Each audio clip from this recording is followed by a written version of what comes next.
নমস্কার দর্শক বন্ধুরা, আমি ঘরোয়া রান্নাঘর থেকে অপর্ণা বলছি। আমার আজকের রেসিপি বিকেলে টি টাইম স্ন্যাক্স মুগ ডালের পকোড়া বানাবো। প্রচণ্ড বর্ষায় বিকেলবেলা চায়ের সাথে একটা কিছু খেতে ভালোই লাগে। আমি মুগ ডালের পকোড়ার জন্য এইখানে আমার যতটা লাগবে মাপে প্রয়োজনে এক বাটি মুগ ডাল ভিজিয়েছি, 4-5 ঘন্টা ধরে ভিজিয়ে রাখতে হবে।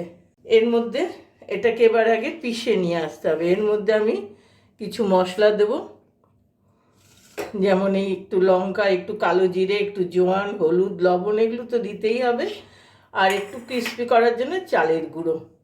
এবার আগে আমি এটাকে পিষে নিই।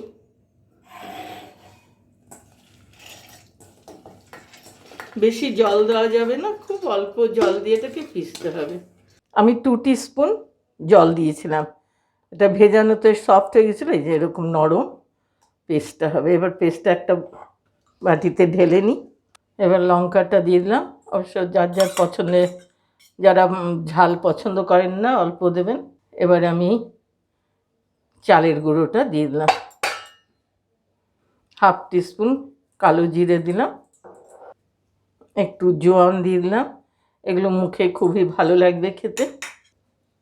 এবার হচ্ছে কাসুরি মেথি একটু ছড়িয়ে দেবো, এর ফ্লেভারটা আরই ভালো লাগে। একটু ডোলে এটা ছড়িয়ে দিলাম।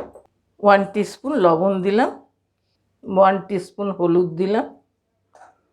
মোট ইনগ্রিডিয়েন্টস আমার সবই দেওয়া হয়ে গেল, এরপরে আর কিছু দেওয়ার নেই। 1 টিস্পুন চিনি দিয়ে দিলাম।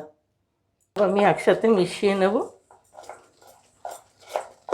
আমি কড়াইতে তেল দিয়ে দিয়েছি, একটু দেখে নিই গরম হয়েছে কিনা। হ্যাঁ, হাত দিয়ে দিই পকোড়া ভাজে সেইভাবেই দিচ্ছি। তো ছোটো ছোটো মাপের পকোড়া, বড় বড় হয় না, এইভাবে। মুগ ডালের পকোড়াটা খুবই উপাদেয় খেতে, চায়ের সঙ্গেও খাওয়া যায়, ভাত ডালের সবজির সঙ্গেও নিয়ে খাওয়া যায়, ভাত ডালের সঙ্গে খুবই ভালো লাগবে।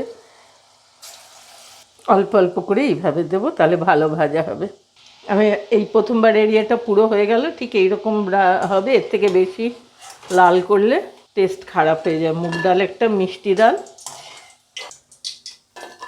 এমনিতেই খুব ক্রিস্পি, আর বেশি লাল করা উচিত না এটা।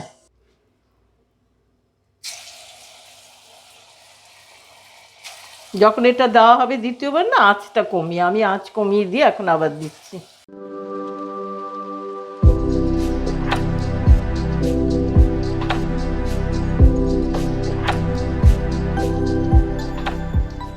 দর্শক বন্ধুরা, চটজলদি রেসিপিটা মুগ ডালের পকোড়া আপনাদের সঙ্গে বানিয়ে শেয়ার করলাম আপনাদের সঙ্গে।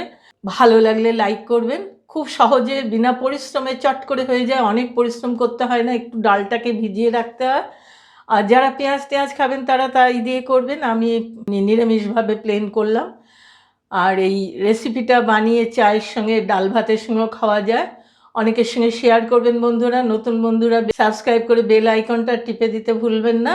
ভালো খাবেন, ভালো থাকবেন। আজকের মতো রাখছি।